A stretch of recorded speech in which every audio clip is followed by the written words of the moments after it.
ስንቴ ነው የሰማነው በቃ ስንቴ ነው ወንጌል የተነገረን ስንቴ ነው የዘመርነው ስንቴ ነው ስንት ነገር ያደረግነው ግን ምን አተረፍን ስንመላለስ ሰንበት ተማሪ ሆነን ዲያቆን ሆነን ቄስ ሆነን ስንቀድስ ኖረን እኛ ስንደርስ እግዚአብሔር የለም አቱ ከኔ ኋላ የመጡ እየዳኑ ይሄዳሉ አቤት ስንት ዓመት ሰዓታት ቆመን እንዴት ነው ታዲያ ምን ሰማው ነገር ይገርመኛል እኛ ወደ ምረት ላይ ቆመን እኛ ታቦቱ አጠገብ ቆመን እኛ መቅደሱ ጋር ቆመን ታቻሉ ምመናን ሰለት ደርሶላቸው መድረክ ላይ ሲመሰክሩና ያለን ሰንበት ተማሪ በመሆናችን ምን ጥቅም አገኘን 10 ዓመት መቆየታችን ይሄ የእግዚአብሔርን ፊት ለማየት ረዳን ለፈውስ ረዳን እንደውም 10 ዓመት 5 ዓመት ሰንበት ቤት ላይ በመቆየታችን ጠንካራና ብርቱዎች ሆነን ስለጠፉ አባላቶቻችን እየጸለይን ደግ ይሆንን በየገሌ ባክ እየተደወሉ እነሱ መባክ በጸሎት አስበን የተባልነው ወይስ 10 ዓመት ሰንበት ቤት በመቆየታችን ጎበዝ ተራባሪዎች ጎበዝ ፎጋሪዎች ነጠላ ምን ለብሰው እንደሙዳችን ሰላምታችን እንደሙድ ያን ጊዜ ገና ለንረቅጠው የምንፈራውን ግቢ አሁን ስልክ ያወራን ምናምን ምንገባ መቆየታችን ምን አመጣ ይሄ ነው ያለ ፍሬ የነበረ መመላለስ ታቦቱ ፊት የሚዘምሩ መዘምራን አሉ ታቦቱን አጅበው የሚሄዱ በጣም በሚገርም ስሜት የሚዘምሩ የሚዘሉ ላባቸው የሚፈስ ከትምርታቸው ከጊዜያቸው ከሰራቸው ያጎደሉ መዝሙር ያጠኑ የሚፈሱ የሚዘምሩ ብዙዎች አሉ ንገርማችሁ ግን በመመናን ልክ እነሱ ላይ መስክርነት ያተናናቀ መመናኑ ግን ይመሰክራሉ ተሰልፎ ይመሰክራል ዛሬ ቀን ሲጨመርልን ለስራ ዛሬ ህይወታችን ላይ ሲጨመርልን ለስራ ነው ዛሬ ትርፍ ሆኖ እግዚአብሔር ረስቶ የተወሰው የለም ታዋይ ከኔ ኋላ የመጡ እየዳኑ ይሄዳሉ እኔ ግን እስከ ዛሬ ምን አላልኩም ጨክኑ እስከ ዛሬ ምን አላልኩም ጨክናችሁ ተናገሩ እስከ ዛሬ ምን አላልኩም እንዳንቁ እስከ ሁላችንም እናማለን በስመ አብ ወወልድ ወመንፈስ ቅዱስ አሐዱ አምላክ አሜን እንግዲህ የምንቆይበት የትምህርታችን ሐሳብ የሚሆነው ያለ ፍሬ መመላለስ በሚል ይሆናል እስቲ ሁላችሁም ከኔ ጋር አብራችሁ በሉ ያለ ፍሬ በሉ መመላለስ ያለ ምን አቤት ምን ማለት ከባድ ነው አይደል ያለ ፍሬ መመላለስ አንድ ቀን ችግር የለም አንድ አመት ችግር የለም 5 አመት በጣም ብዙ ነው 6 አመት በጣም ብዙ ነው 10 አመት በጣም ብዙ ነው 38 አመት ሙሉ ያለ ፍሬ መመላለስ ያለ ዋጋ መመላለስ ሲነጋ ቁስል ሲነጋ ለቅሶ ሲከርም ለቅሶ ሲውል ለቅሶ ሲያደር ለቅሶ ሲከርም ለቅሶ በቃ ያለ ፍሬ ዝም ብሎ መመላለስ ቀደም መዝሙሩንም ምስባኩንም ለለቱ የተዘጋጀውንም ነገር ደግሞ በጣም በሚገርም ትዕይንት ለጥቂት ደቂቃ እስከዛሬ መጻጉን የምንስልበት መንገድ ነበር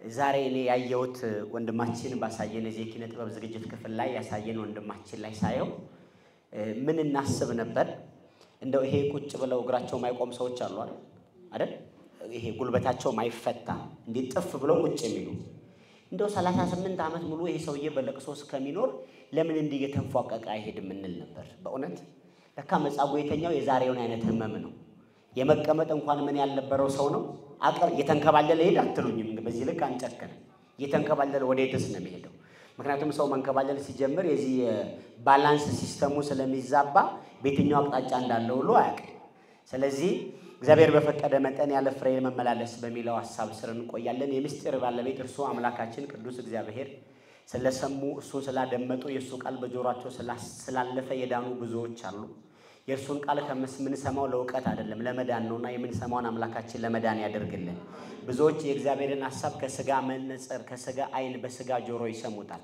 በስጋ ጆሮ ስንሰማ ፍልስፍና ይሆንብናል በስጋ ጆሮ ስንሰማ የኢኮኖሚ ጥያቄ ይሆንብናል በስጋ ጆሮ ስንሰማ የስጋዊ ሐሳብ ብቻ ልቆ ይወጣል በመንፈስ ስንሰማ ግን በመንፈስ ያገኘነው ቁልፍ የስጋውንም ይከፍታልና በመንፈስ ሰምተን የስጋ ደዌያችን እንዲፈወስ የአምላካችን ቅዱስ ፍቃድ ይሁንልን ስለ ታሪኩ ለእናንተ አይነገርም ከዚህ ታሪክ ላይ ግን የምናያቸው 3 በጣም ወሳኝ ነገሮች አሉ ስለ መጻጉ ስናስብ እናስባቸው 3 በጣም ወሳኝ ነገሮች የመጀመሪያው ነገር በራሳችን ላይ እንደተነሳ ነው ታሪኩን ሁላችሁ መታወቁት ነው ይሄ ሰው ማን ነው ይሄ ሰው ምንድነው ስሙን እንኳን ዮሐንስ ሊጠቅሰው ያልወደደው ሰው ነው ስሙን አልጠቀሰው እኛ በተለምዶ መጻጉን ላለን መጻጉ ማለት በሽተኛ ታማሚ ማለት ነው እንጂ ስሙ መጻጉ አይደለም የዚህ ሰው መጻፉ አይጠቅሰው ዮሐንስ ሲጽፍልን ስሙን አልጠቀሰም አንድ በሽተኛ ብሎ ነው የሚጠቅሰው እና ይሄ ሰው ከዚህ ሰው ላይ የምናየው ነገር 38 ዓመት ሙሉ እንዴት አልደከመውም?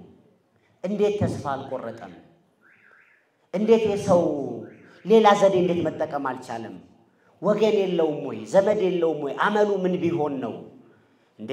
ከሱ በኋላ የመጡ ለሞሱም ይነግረናል። ዮሐንስም ሲጽፍ ነግሮናል። እሱም ነግሮናል። ከኔ በኋላ የመጡ አለ። በጣም መፈራት ቋንቋ ነች። በእውነት በጣም መፈራት ቋንቋ ነች። እስቲ ሁላችሁም ከኔ ጋር አብራችሁ ከኔ በኋላ በሉ። የመጡ እየዳኑ ይሄዳሉ። ከማን በኋላ የመጡ? ከዚህ በኋላ የሚያስፈራ ቋንቋ ነው። ከኔ በኋላ የመጡ ድነው ይሄዳሉ። ከኔ በኋላ የመጡ እየቆረቡ ይሄዳሉ። ከኔ በኋላ የመጡ እየተባረኩ ይሄዳሉ። ከኔ በኋላ የመጡ የህይወት ጥያቄ የተመለሰላቸው ይሄዳል። ከኔ በኋላ የመጡ ንባቸው በደስታ ተቀይሮ ይሄዳል። ከኔ በኋላ የመጡ መቆም ያልቻሉ ይቆማሉ። ከኔ በኋላ የመጡ ያላተረፉ ያተርፋሉ። ከኔ በኋላ የመጡ ቁስለኞች የሚሸቱ በጣም ብዙ ስምና ቋንቋ የተሰጣቸው ሰዎች እየዳኑ ይሄዳሉ። ሁሉ ጊዜ እሱ በጆሮ የሚሰማው የመላኩን ውሃውን ሲያናውጠው በጆሮ ይሰማል። ውሃውን ሲያናውጠው በጆሮ ያያል። ግን ምን ዋጋ አለው? እሱ ውሃው ጋር ሲደርስ መላኩ የለም። አቤት ከዚህ በላይ ኪሳራ የለም እኮ። እግዚአብሔር ከዚህ ይጠብቀን። ስንደርስ እግዚአብሔር የለም። አይሳዝን? ስንደርስ የለም። ስንመላለስ ሰንበት ተማሪ ሆነን ዲያቆን ሆነን ቄስ ሆነን ስንቀድስ ኖረን እኛ ስንደርስ እግዚአብሔር የለም። ፈውሱ የለም። ፈውሱ ቆሟል፣ ነክቷል። መላኩ ባናወጠው ሰዓት ዘለው የገቡ ሰዎች ድነው ሄደዋል። መላኩ በመጣ ሰዓት ላይ ደርሰው የነበሩ ድነዋል። ቅድም ትዕይንቱን ሲሰራ የነበረው ልጅ ምን አለ? ሁሌ ጸበሉ ጋውኛ አንድ ቀን ሳልጠመቅ አለ እኮ። እንደዛ ነው አይደል የሆነው? እንዴ 38 ዓመት ሙሉ ጸበል ጋር ሆኖም አይጠመቅ። 38 ዓመት ሙሉ በዚያ ስፍራ እየኖረ መጠመቅ ያልቻለ ህሊና፣ ሊጠመቅ ያልቻለ አቅም፣ እድልና በጎነት አጠገብ ሆኖ ማየት ያልቻለ አይን፣ መጨከን ያልቻለ አይን 38 ዓመት ሙሉ። እኔ በመጀመሪያ የምፈራው ቃል እንደነገርኳችሁ ከኔ በኋላ የመጡ እየዳኑ ይሄዳሉ። አቤት ከኔ በኋላ የመጡ ስንት ዓመት ሰንበት ተማሪ ሆነን፣ ስንት ዓመት በሰንበት ቤት ቆየን፣ ስንት ዓመት ጉባኤ ሰማን፣ ስንት ዓመት አስቀድስን፣ ስንት ዓመት ሰዓታት ቆመን። እንዴት ነው ታዲያ ምን ሰማው ነገር ይገርመኛል። እኛ ወደ ምሕረት ላይ ቆመን፣ እኛ ታቦቱ አጠገብ ቆመን፣ እኛ መቅደሱ ጋር ቆመን ታች ያሉ ምዕመናን ስለት ደርሶላቸው መድረክ ላይ ሲመሰክሩ እናያለን። አያሳዝንም? እዛኛ ኮዛው ጋር ነን እኮ እየቀደስን ነው መቅደስ። እነሱ መቅደስ መግባት ፈርተዋል፣ መድረስ ፈርተዋል፣ መጠጋት ፈርተዋል። እላይ ሆኖ ግን ለምነው ሞልቶላቸው ገብተው እነሱ አመጣው ስለት ይጥላሉ። ስለታቸው ደግሞ ይደንቃቸዋል። ካንሰር ነበረብኝ ይላል። ካንሰሩ እንድኛለሁ። እዛ አስም ያዘው ዲያቆን አለ። አስሙን አልዳነም፣ ውጭ ያለው ካንሰር ድኗል። ይገርማቸዋል። ታቦቱ ፊት የሚዘምሩ መዘምራን አሉ። ታቦቱን አጅበው የሚሄዱ በጣም በሚገርም ስሜት የሚዘሉ ላባቸው የሚፈስ ከትምህርታቸው ከጊዜያቸው ከሰራቸው ያጎደሉ መዝሙር ያጠኑ የሚዘምሩ ብዙዎች አሉ። ይገርማችሁ ግን በመመናን ልክ እነሱ ላይ መስክርነት አይተናናቀ። መመናኑ ግን ይመሰክራሉ፣ ተሰልፎ ይመሰክራል። ኢቭን ከኛ ሃይማኖት እንኳን የኛ ሃይማኖት አባላት ያልሆኑ ቤተ ክርስቲያን እንደምታውቁት ለብዙዎቹ ላመኑት መድኃኒት ሆና ተጠቅማለች። ሳያምኑ ደግሞ በዙሪያ ሱቅ ለከፈቱ ደግሞ ማያምኗት ሆነው እንኳን ለኢኮኖሚያቸው ተስፋ ነች። እንደ ሀገሪቱ ለምታገኘው ከፍተኛ የውጭ ምንዛሬ ቤተ ክርስቲያን ነች። የሚመጣው የኛን መቅደስ ለማየት ነው፣ የሚመጣው የኛን በዓል ለማየት ነው። ከዚህ ውጪ ኢትዮጵያ የሚታይ ምንም ነገር የላትም። ከኢትዮጵያ ቤተ ክርስቲያን ስትከደን ኢትዮጵያ አይኗ ይጠፋል። ቤተ ክርስቲያን ስትጠፋ ኢትዮጵያ ስሟ ይቀየራል። አያምርባትም። ኢትዮጵያዊነት በውስጡ ያለ ብዙ ነገር አላት። ገርማቸዋል። ብዙዎቹ ቤተ ክርስቲያን በር ላይ መጥተው በብዙ መልኩ ሳያምኑ ሳይረዱ የኢኮኖሚ ጥቅም አግኝተው ሲሄዱ ብዙዎቻችን ቤተ ክርስቲያን ውስጥ ሆነን ድሆች ነን። የኛው ነው፣ ህዝቡ የኛው ነው፣ ታቦቱ የኛው ነው፣ ሰፈሩ የኛው ነው። አደራ ኖሮብን ቤተ ክርስቲያን የመጠበቅ ሀገር የመጠበቅ አደራ ኖሮብን። አያችሁ፣ ይሄ ነው በጣም ነፍስ ይነካል። አሰባኩት ታውቃላችሁ። ስንት ዓመት ሰንበት ተማሪ ሆናችሁ? ሰንበት ተማሪ በመሆናችን ምን ጥቅም አገኘን? 10 ዓመት መቆየታችን ይሄ የእግዚአብሔርን ፊት ለማየት ረዳን፣ ለፈውስ ረዳን። እንደውም 10 ዓመት 5 ዓመት ሰንበት ቤት ላይ በመቆየታችን ጠንካራና ብርቱዎች ሆነን ስለጠፉ አባላቶቻችን እየጸለይን ደግ ይሆንን በየገሌ እባክህ እየተደወሉ እነሱ መባክ በጸሎት አስበን የተባለው ወይስ 10 ዓመት ሰንበት ቤት በመቆየታችን ጎበዝ ተራባሪዎች፣ ጎበዝ ፎጋሪዎች፣ ነጠላ ምንለብሰው እንደ ሙዳችን፣ ሰላምታችን እንደ ሙድ፣ ያን ጊዜ ገና ለንረቅጠው የምንፈራውን ግቢ አሁን ስልክ እያወራን ምናምን ምንገባ መቆየታችን ምን አመጣ? ይሄ ነው ያለ ፍሬ የነበረ መመላለስ። በእውነት ያለ ፍሬ የሆነ መመላለስ ምን ጠቀመ መጽሐፉ ብትሉት 38 ዓመት ምንም በየቀኑ አልጋው ላይ ነው የሚጸዳለው። በየቀኑ ያቺ አልጋው ነች፣ ጓደኛው ወዳጁ አልጋው ነች። የዳኑ ሰዎችም የድነታቸው ፍላጎት በቃ የድነታቸው ደስታ እዛ አካባቢ እንዲቆዩ ያረጋቸው እየዘለሉ በየመንደሩ እየሄዱ ይመሰክራሉ። በቃ እዛ ጋር ማን አለ ብለው ማየት እንኳን ፈቃደኛ አልነበሩ። ጌታ ሆይ ከኔ ኋላ የመጡ እየዳኑ ይሄዳሉ። እኔ ግን እስከዛሬ ምን አላልኩም? ጨክኑ። እስከዛሬ ምን አላልኩም? ጨክናችሁ ተናገሩ። እስከዛሬ ምን አላልኩም? አልዳንኩም። እስከዛሬ አልዳንኩም። እስከዛሬ አልተፈወስኩም። እስከዛሬ ጎዶሎ ነኝ። እስከዛሬ ደሃ ነኝ። እስከዛሬ አላገባውም። እስከዛሬ መውለድ አልቻልኩም። እስከዛሬ ንግዴ አልተባረከም። እስከዛሬ ያሰብኩበት አልደረስኩም። እስከዛሬ መቆረብ አልቻልኩም። እስከዛሬ ንስሐ አልገባውም። ይሄው ግን ከኔ ኋላ የመጡ ብዙዎች ንስሐ እየገቡ እየወጡ ነው። ከኔ ኋላ የመጡ ብዙዎች እየቆረቡ እየወጡ ነው። ከኔ ኋላ የመጡ ብዙዎች ሳታት አይቀሩም፣ ቅዳሴ አይቀሩም፣ ኪዳን አይቀሩም። ከኔ ኋላ የመጡ በቃ እግዚአብሔርን እያዩት ነው። እግዚአብሔርን እየተመለከቱት ነው። ሕፃኑ ቅዱስ ቂርቆስን እያዩት እያወሩት ነው። እየተመለከቱት ነው። ይገርማቸዋል። አንድ ጊዜ በአንድ ቤተክርስቲያን ላይ በዚህ ቀበና ኪዳነ ምሕረት አካባቢ ያለ አንድ ቤተክርስቲያን ላይ የእመቤታችን ስዕል አለና እዛ ስዕል ላይ አንድ እናት መጥተው ስዕሉ አጠገብ ሆነው ከእመቤታችን ጋር ያወራሉ።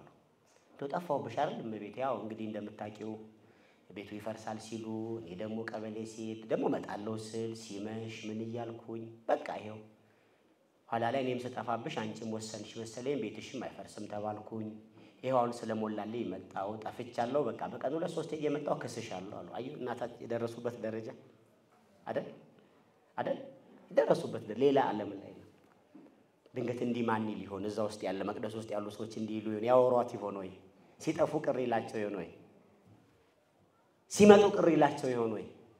እንደው ፍታቷ ያናዳቸውም ወይ? ቅዳሴዋ ያናዳቸውም ወይ? ምን እንደው በየቀኑ መቀደስ ብለው አይማረሩም ወይ? መዝሙር መዘመሩ አያናዳቸውም ወይ? ሰንበት ተማሪዎች እየዞሩ ሲዘምሩ አይበሳጩም ወይ? አያችሁ ከኔ ኋላ የመጡ ምን እያሉ ይሄዳሉ? ንገሩኝ።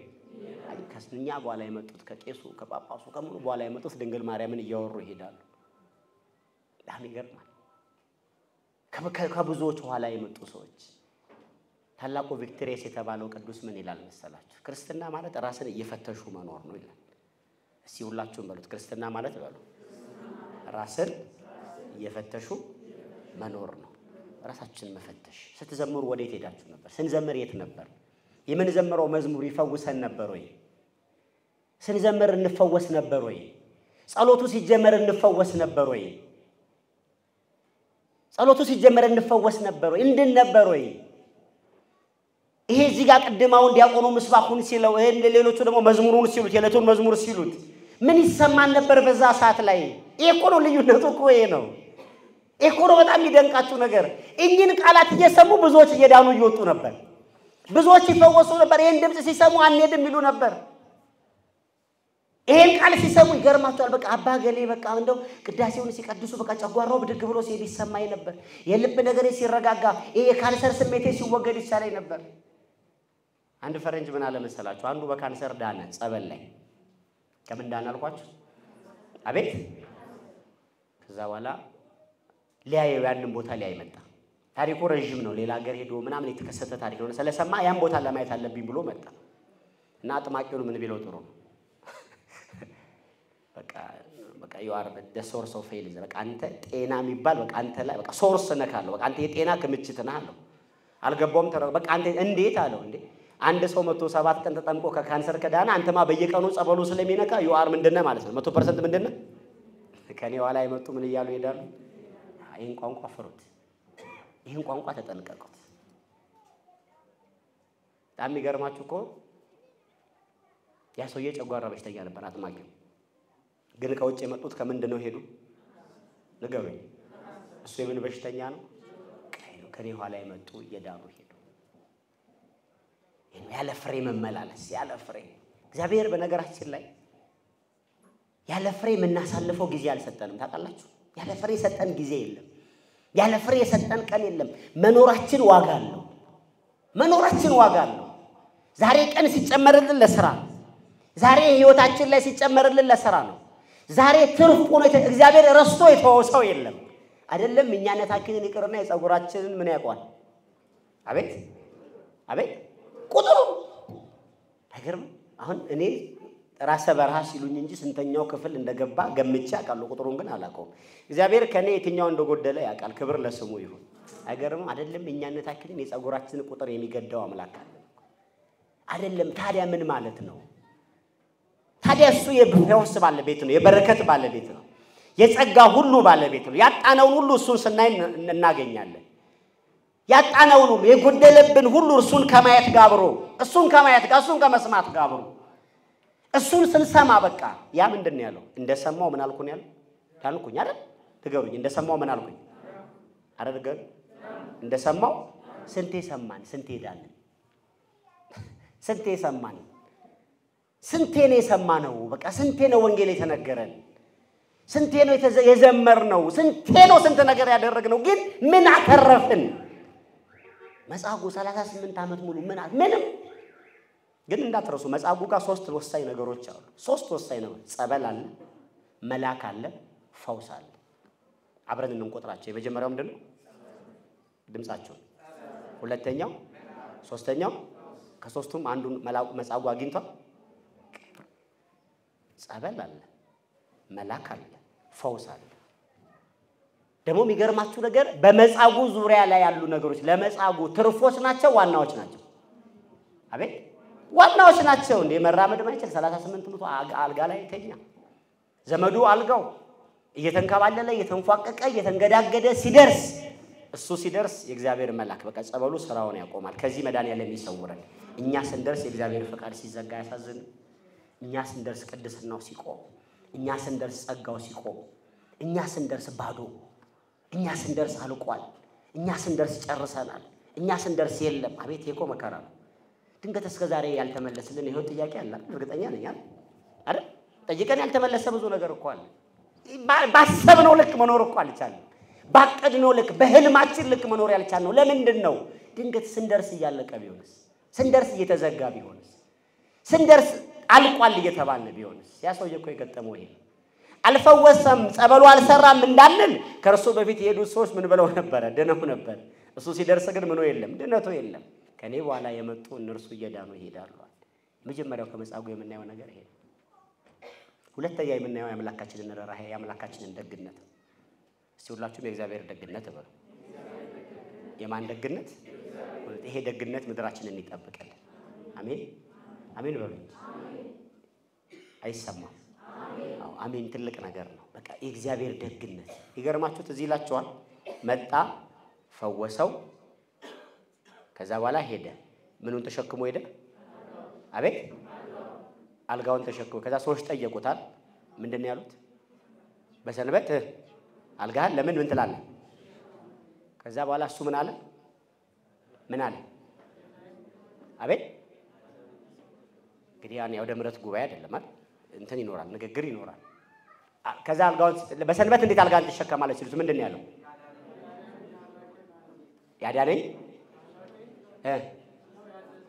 ያዳነኝ አምላክ ያላለም ያዳነኝ ነው ምን ያለኝ ተሸከም ያለኝ ምን ይላል ዮሐንስ ሲነግረን እንደሚል ታውቃላችሁ ማን እንደፈወሰው ምን አይልም ነበር ሁላችሁም ነገሩኝ ማን እንደፈወሰው ምን አይልም ነበር አያውቅም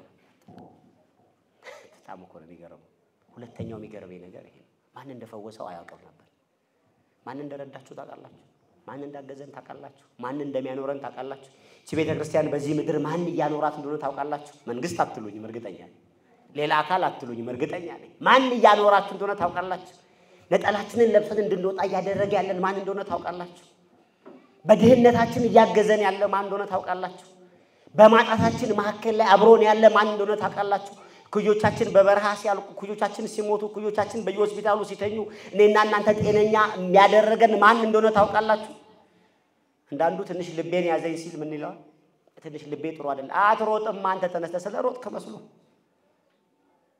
አንዳንዱ በጣም ወፈርኩ ዝም ብለህ ታግበሰበሳለ ስላግበሰበሰ መስሎ አይደለም ሰው በህይወቱ መክሸፍ የሚጀምረው ማን እየረዳው እንደሆነ ማወቅ ካልቻለ ማን ነው እየረዳችሁ ያለው ማን ነው ያገዘን ያለው እውነት የሥራችን ብዛት ነው ወይ እውነት ጥሩ ወዳጅ ስላለን ነው ወይ እውነት ጥሩ ቤተሰብ ስላለን ነው ወይ እውነት ስለተማርን ነው ወይ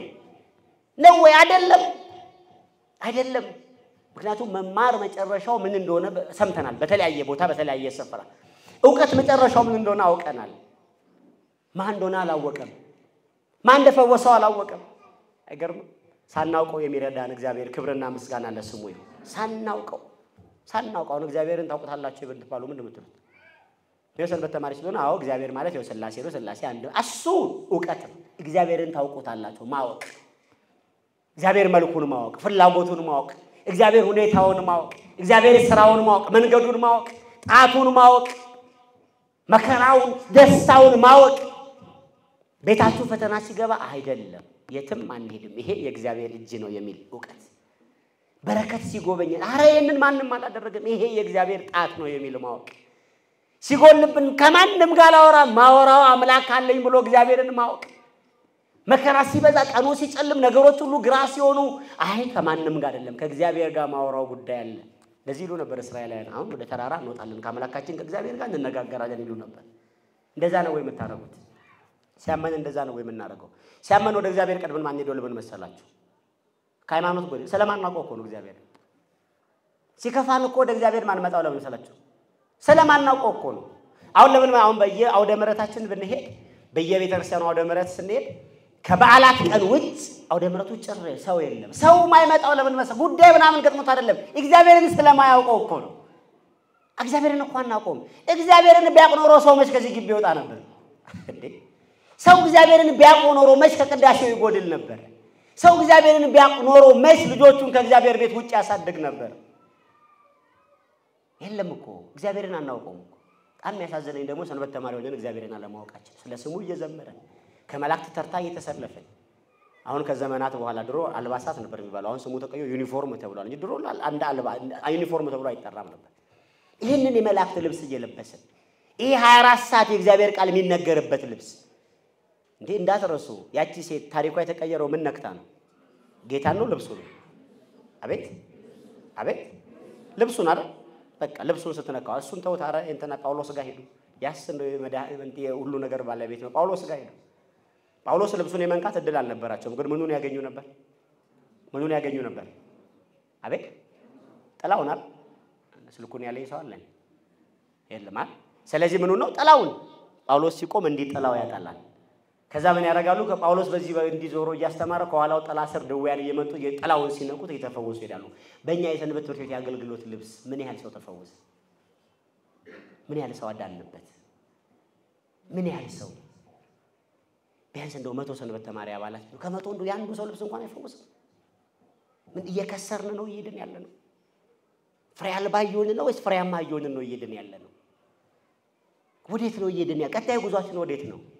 አሁን ቀጥሎ የሚያሳስበን መች ነው? በቅድስና አበበን በአንድ ልብ ተሳስረን ቅዱሳን የሆኑትን ህይወት የመኖር ህይወት ነው ያለን ወይስ ቀጣዩ የሚያሳስበን ኑሮ የሐምሌ ቂርቆስ ደርሶ መዘመሩ ነው የሚያሳስበን?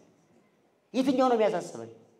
አሁን ጥምቀት ላይ ስንዘምር ደስ ይለን ሰማይቱን ፊት ለፊት ስላየነው ነው ደስ ያለን ወይስ ፖሊሶቹ ሌላውን ሰው ያባረሩ እኛን አጅበው በመሃል ላይ የዘለልን ስንዘመራችን ነው ደስ ያለን? ሰው እየመጣ ዋስ ይገዛልና ቤት ጎበዝ አቤት ብራታችሁ ብሎ ቲፎዞ ሲሆንን ነው ደስ ያለን ወይስ በዛ አገልግሎት ማለት መልአኩ ቅዱስ ገብርኤልን አየነው? ያችን ምስኪን ልጇን እሳት ውስጥ ልታስገባ በዛ መከራ ውስጥ ሆና ልጇ ያበረታትን እየሎጣን አይተን ነው በዓሉ ደስ ያለን? ምን ነው ደስ ያለን? አያችሁ አናውቀውም እንጂ ብዙዎቻችን መጻጉዕ እኮ ነን። አላስተዋልነውም። ብዙዎቻችን መጻጉዕ ነን። ብዙዎቻችን መጻጉዕዎች እኮ ነን። ያለ ፈውስ የምንመላለስ፣ ያለ ዕውቀት የምንመላለስ፣ ያለ ማስተዋል የምንመላለስ ምን አመጣን? ቢያንስ አንድ ሰንበት ትምህርት ቤት 50-60 ዓመት ሲቆይ በ60 ዓመት ታሪክ ውስጥ እንዴት አንድ ልብስ የሚፈውስ ያጣል?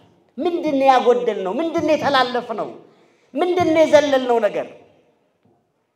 የትኛውን ሐሳብ ነው ያቆምነው? የቱ ጋር ነው በእኛና በዚህ የቅድስና እድገት ዙሪያ መኮላሸት የገጠመን? ምኑ ጋር ነው? የሆነ ቦታማ ተኮላሽተናል። የሆነች መሃል ላይ ተፈጠረች ነገርማ አለች። እንዴት ጎረቤት ያሉ አብያተ ክርስቲያናት ፓትርያርክ እያወጡ ነው ከሰንበት ትምህርት ቤትና አቡነ ሽኖዳ የሰንበት ትምህርት ቤት ውጤቶች ናቸው። የት ናቸው ዛሬ? የኛዎቹስ ከኛ ውስጥስ ማን ነው የሚወጣው? እንዴት ሰው ሰንበት ትምህርት ቤት ላይ ቆይቶ በቅበተ እምነት ዙሪያ እንደ ሰይፍ አይሆንም? ከሰንበት ትምህርት ቤት እኮ ሰው ወጥቶ ወደ ምንፍቅና ወደ ሌላ ወደ አሕዛብነት ሄደ እኮ ማለት በቃ የተላለፍነው ነገር አለ ማለት ነው። ይሄ እኮ 38 ዓመት ሙሉ ዝም ብለን ስንመላለስ 38 ዓመት ሙሉ አንድ ታላቅ አባት ከአንድ ወዳጃቸው ጋር ያወራሉ። እሳቸው የሚያሳልፉበት ገዳም ላይ ላለፈው 45 ዓመታት ህማማትን ያሳልፉበት ገዳም አለ እና አሟቸው መሄድ እንደማይችሉ ሁሌ ህማማት ሲሆን በዚህ በተጽዕኖ በሚባለው ዓርብ ሆሳዕና ከመድረሱ በፊት ያለችው ዓርብ ተጽዕኖ ትባላለች። በዛች በተጽዕኖ ዓርብ ተነስተው ወደዚያ ስፍራ ይጓዙና ባለፉት 47 ዓመታት ይመስል እንደዛ 47 ዓመት ሄደው እዛ ነበር የሚያሳልፉት። በ48ኛው ዓመታቸው ላይ ታመሙ እና እንደማይሄዱ ለሌላ አባት ይነግራሉ። አይ ዘንድሮ እንኳን እዛ ገዳም መሄድ አይመስለኝም፣ እንደው 47 ዓመት ያለ ማቋረጥ የሄድኩበትን ገዳም ዘንድሮ መቅረቴ ልቤን አቁስሎታል አሉ። እኛ አባት ምን ብለው መለሱላቸው? የኔ አባት ወደዛ ቦታ 47 ዓመት ሄዱ ጥሩ ነው። 47 ዓመት ሄዱ ግን አንድ ቀን የጌታን ቁስል አይተው ያውቃሉ? አንድ ቀን መከራውን እዛ ከርቤው ሸቶት ያውቃል? አንድ ቀን ጅራፉ ተሰምቶት ያውቃል? 47 ዓመት ሙሉ ሲመላለሱ አንድ ቀን ይሄ ሲገረፍ የጮሆቱ ያንን ሰምቶት ያውቃሉ በጆሮት? አዩ ለሚሰማ ሰው ለካ በየቀኑ ይጮሃል ድምጹ። ለሚሰማ ሰው ለካ እስካሁን ቁስሉ ይታያል፣ ትኩስ ሆኖ ይታያል። ለካ ለሚሰማ ሰው በመስቀል ላይ ዛሬም እንደተወጠረ ሆኖ ሐዋርያው ቅዱስ ጳውሎስ እንዳለው እኔ ስለናንተ ምጥ ይዞኛል ክርስቶስ በአይናችሁ ላይ የተሰቀለ ሆኖ እስኪሳል ድረስ ያለው ለካ ዛሬም ይሳላል ክርስቶስ። 47 ዓመት መክሰር ያሳዝን። ትምህርታችንን ሐሳብ እንዳትረሱት። ያለ ፍሬ የሆነ መመላለስ፣ ያለ ፍሬ የሆነ መውጣት መግባት፣ ያለ ፍሬ የሆነ ከፍታ ዝቅታ፣ ያለ ፍሬ የሆነ ታዲያ የሚገርማችሁ ከዚህ ሁሉ ነገር በኋላ ቢያንስ ካዳነው በኋላ ያንን ማኖሄን እንዳትረሱ። ማኖሄ መጥቶ ሲነግረው ምን ብሎ ነው የመለሰለት ለመላኩ? ትወልዳለህ ካልኮር ከዚህ አይነት ነገር ራቅ፣ ራስን አዘጋጅ ብሎ ያ የእግዚአብሔር መልአክ ሲነግረው ምንድነው ያለው? ነገሩ በሆነልን ጊዜ እንድናመሰግን ምንድነው ያለው? ነገራችን በደረሰ ጊዜ አልደረሰም እኮ ገና ነው። ከሆነ ጊዜ በኋላ ነው የሚሆነው። ሌላ ነገር ሊል ይችላል፣ መታሃት ነው ምናምን ሊል ይችላል። ግን በጎ ነገር ስለሆነ አመነ ተቀበለና ግን ነገራችን በሆነ ሰዓት ላይ እንድናመሰግን ምንድነው ያለው? ስምህ ማን ነው አይደል ያለው? አይደለም ነገራችን በደረሰ ሰዓት ላይ ተቃሉ ጋር ናችሁ። ደከማችሁ መሰለኝ 5 ደቂቃ ጨምሩልኝ። በዚህ ሙቀት ብዙ አንሂድ፣ እግዚአብሔር እንድናስተውል ይርዳል። ታዲያ ይሄንን ስምህ ማን ነው ብሎ ጠየቀው። ቢያንስ መጻው ይሄ ታማሚው ሰው ወይም በተለምዶ መጻጉ ምንለው ይሄ ሰው እንዴት ስሙን አይጠይቀው? ማን ያዳነኝ እንዴት አይል አያውቀው። በጣም የሚገርማችሁ ነገር ሄደ እንደዚህ ማን ነው አሉት። ያዳነኝ ነው ያሸከመኛል። አይ ጥሩ ድጋሚ በመቅደስ ተመለሰ። በመቅደስ ጌታ ሲያገኘው አስጠነቀቀው። ሶስተኛው ሐሳብ ይችላል። በመቅደስ ሲገኝ ምን አለው? ሁላችሁም አብራችሁ ይበሉ። በመቅደስ ሲያገኘው በሉ ደገሙት። በመቅደስ ሲያገኘው አስጠነቀቀው። መቅደስ ሲያገኘው አስጠነቀቀው። በደንብ አስጠነቀቀው። እንደዚህ ያለው አንተ ዳግም ኃጢአት ከሰራ እንደባለፈው ትሆናለህ አለው። ሶስተኛው ሐሳብ ይችላል። በመቅደስ ሲያገኝ ለካ ያስጠነቀቃል። በመቅደስ ሲያገኝ ያስጠነቀቃል። ይኸውልህ አንተ አትበድል ይላል። አንተ አትዘሙት፣ አንተ ተረባ አታብዛ፣ አንተ ዝም ብለህ ፌዝ ቧልት አትናገር፣ አንተ ዝም ብለህ ማይረባ ከንቱ ነገር አታውራ። ወደ በሽታ ትመለሳለህ፣ ወደ ስቃይ ትመለስ፣ ወይም አይተህ ወደ ማታየው ስቃይ ድጋሜ ትሄዳለህ። ተጠንቀቅ። በመቅደስ ሲያገኘው ብዙዎቻችን ወንጌል ለመስማት ዝግጆች አይደለንም። ቅዳሴውን ለመስማት ዝግጆች የቅዳሴውን ሐሳብ ሌላውን የቅዳሴውን ሐሳብ ተውት። የመዝሙሩን ሐሳብ እንኳን በአይምሮ አንለው። የመዝሙሩን ሐሳብ በተመስጦ አንለው፣ በበጎ ሕሊና አንለው እንጂ በመዝሙሩ መሃል ላይ ማስጠንቀቅ አለ። ተው ይላል መዝሙሩ። ግጥሙን በነፍስ ስንዘምረው ተው ይላል። ወደ በሽታ እንዳትመለስ ይላል። ሶስቱ ሐሳቦች መጻጉ ላይ ግድ መያዝ ያለባቸው ሐሳቦች ናቸው። ብዙ ልናወጣ እንችላለን። ሶስቱ ሐሳቦች የመጀመሪያው ምን ነበር? ከሱ በኋላ የመጡ እየዳኑ ምን ይላሉ? አቤት ራሳችሁን ፈትሹ። የቂርቆስ ቀን ቆማችሁ ብዙዎች ሲመሰክሩ እኔ ለምንድን ነው ያልመሰከርኩት ነው? ለምንድን ነው ያልመሰከርኩት? ምን ማለት ነው? ዳንኩ ሲል እኔ ለምንድን ነው ያልዳንኩት? ብዙ ሰው እኮ ሲሰማ የሆስፒታል ካርድ እንትን ይዞ እኮ ብዙ ሰው ሲሰማ እዛ አካባቢ ያለው ሰው ብዙ ሰው የሆስፒታል ቀጠሮ ካርድ ደረቱ ላይ አድርጎ የሰው ምስክርነት ይሰማል። እግዚአብሔር ከዚህ ይሰውረን። በእውነት እኮ ከዚህ የስብራት እኮ ነው፣ የመመታት እኮ ነው። የፈውስ ችግር የለም። መጻጉ ጋር እንዳትረሱ። መጻጉን ሶስት ነገር አጠገቡ አለ። መልአክ አለ፣ ጸበል አለ፣ ፈውስ አለ። ሶስቱ ነገር አጠገቡ ነው ያልጠቀመው። 38 ዓመት ብሎ ያልጠቀመው ሰው አጠገባችን መቅደስ አለ፣ ታቦት አለ፣ ሰንበት ቤት አለ፣ መዝሙር አለ፣ የአገልግሎት ጊዜ አለ፣ የማገልገያ ስፍራ አለ፣ የአገልግሎት ድርሻ አለ። ሰው ይሄ ሁሉ ኖሮት እግዚአብሔርን ማየት ካልቻለ ጎሎበታል። ሰው ይሄ ሁሉ ዙሪያው ላይ ነው መፈወስ ካልቻለ ጎሎበታል። ጸበል ካለ ስንቶቻችን ጸበል ተጠምቀን እናውቃለን? አሁን ያልተጠመቅነው ጊዜ ስለሌለ ሊሆን ይችላል። አይደለም እንደ መጻጉዕ ነን ያልተጠመቅነው፣ እግራችን አይደለም ነፍሳችን መሄድ አልቻለች። ብዙ ሰው ይመስለዋል ብዙ ሰው ቆይ ቺን ሳምንት ልጨርስና አትሄድም እንዴት ትሄዳለህ እንደ መጻጉ ተይዘሃል እኮ አልተፈወስክም ምን ዋጋ አለው በስጋ ሐሳብ ደግሞ ብትሄድ አለ አይደል ሰንበት ተማሪ ደግሞ ስንሆን ደብራችን ከሆነ ወረፋውን ሌሊት መጥቶ 10 ሰዓት የተሰለፈው ሰውዬ ይያለ እኛ አንድ ሰዓት ሄደን ምን እንላለን ዲያቆን ገሊ ሰላም እንዴ እኚህማ ሰንበት ተማሪዎች ናቸው ኑ ግቡ ይላል አንተ አሁን ሻወር ነው እሱ ጸበል አይደለም ማለት አየ ፈውሱ ያለው ምኑ ላይ ነው ሰልፉ ላይ ይወል መጻጉ እምነቱ አይደለም እንዳይመስል 38 ዓመት ያሳየው ትዕግስት ነው በሰልፍ መካከል ያለ ትዕግስት አየ ቅዳሴው ጸበሉ ላይ ዲያቆን ገሊ ዘመድ ወንድም ጓደኛ ደብረ ስለሆነ እንዳታረገው ግድ የለም በመታገስ ውስጥ ያለፈው ሳል በመታገስ ውስጥ ያለፈው ሳል በመታገስ ውስጥ እኛ ቤት ደግሞ ምንድነው ብዙ ቤተክርስቲያንን በቀረብን ቁጥር ምንድነው ለታቦቱ በቀረብን ቁጥር ቅድስናችን አይደለም ትቢታችን ነው የሚጨምረው አይደለ በቀረብን ቁጥር ለመቅደሱ በቀረብን ቁጥር በጎነታችን አይደለም የሚጨምረው ትቢታችን ድፍረታችን ተረባችን አላደለንም እኮ ታቦቱ ዛይ መገየጃ ክብሩ ታቦት ቆሞ ከታች ቆን ተራራባለ እንዳትረሱ ምን ጊዜም ክርስቶስ በተሰቀለበት ስር ላይ ቆማርተኞች አይጠፉ እዛጋ ግን ለመሆን የሚያሳድለው አንድ ከተሰቀሉት ማከለ የቀኙን መሆን መታደል ነው ከስር ካሉት እመቤታችንና ዮሐንስን መሆን መታደል ነው ከሱ ውጭ ያለው በግራ መሆን ማሾፍ ነው በቀኝ ደግሞ በዚህ ከእመቤታችን አጠገብ ደግሞ ያሉት ልብስ የሚጣጣሉ ቆማርተኞች ደግሞ አሉ ታዲያኛ ሰንበት ተማሪ ሆነን በዚህ ዘመን ቤተክርስቲያን ውስጥ ነው የትኛው ነን በቀኙ እንዳለው ወንበዴ ስለ ነፍሳችን የምንጨነቅ በጎሊና በቅድስና የምናብብ ለሌሎች መተረፍ የሚችል በጎነት ቅድስና መልካምነት የሚነበብብን መልካም ሰዎች ነን ወይስ በግራ በኩል እንዳለው የምናሾፍ ታቦቱ አጠገብ ሆነን የምናሾፍ ታቦቱ ክርስቶስ ነው በግራው በኩል የሚያሾፋል በቀኝ በኩል የሚለምናል እንደዚህ ነን አይደል በጣም መዘመራችን ምን አመጣ ለምሳሌ ስንዘሎ ምናምን ስንል በቃ ምናምን ላባችን ሲፈስ ምናምን በቃ ለብሳችን ምን አመጣን ከዛ በኋላ በዛ ላብ መካከል ያለፈ በሽታ አለው በዛ ላብ መካከል ይሄደ ርግማን አለው በዛ ላብ ውስጥ ይሄደ ነገር አለ ከሌለ ምን ያረጋል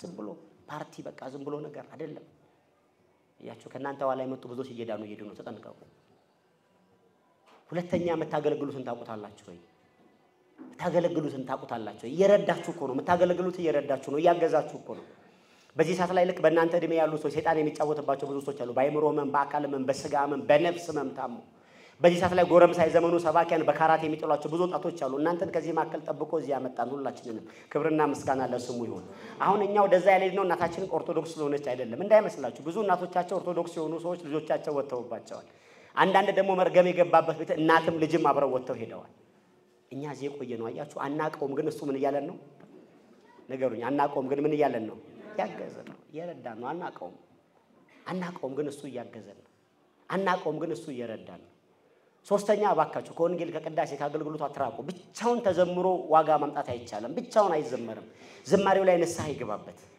ዝማሬው ላይ ስጋው ደግሞ የምትቀበሉ ሆኖ ዝማሬው ላይ የምታስቀድሱ ሆኖ ዝማሬው ላይ ማለት የምትቆሙ ሆኖ ዝማሬው ላይ ሰዓታት የምትቆሙ ሆኖ ዝማሬው ላይ አገልጋዮቹ ነው መላእክቱን መስሉ ስትዘምሩ ገሌ የሚባል ዘማሪ ለመምሰል እንዳታስቡ መላእክቱን ለመምሰል ሞክሩ ነጭ የለበሱትን መላእክት በእግዚአብሔር ዙፋን ፊት የሚያገለግሉ ልብሳችን እንኳን መፈወስ ላይችል ቢያንስ ለራሳችን መተረፍ የምንችለው ክርስቲያኖች እንድንሆን ለማንንም ባንተርፍ ቢያንስ ለራሳችን መተረፍ የምንችል እንደው ጎረቤት በእኛ ባይድን እናታችን በእኛ ባትድን የቤታችን መከራ በእኛ ባይወጣ እንኳን ቢያንስ እኛ እንኳን እንዳንወድቅ እንዳትረሱ መጻጉ መጨረሻ ወደቀ ገርማችኋል እዛ ጲላጦስ በር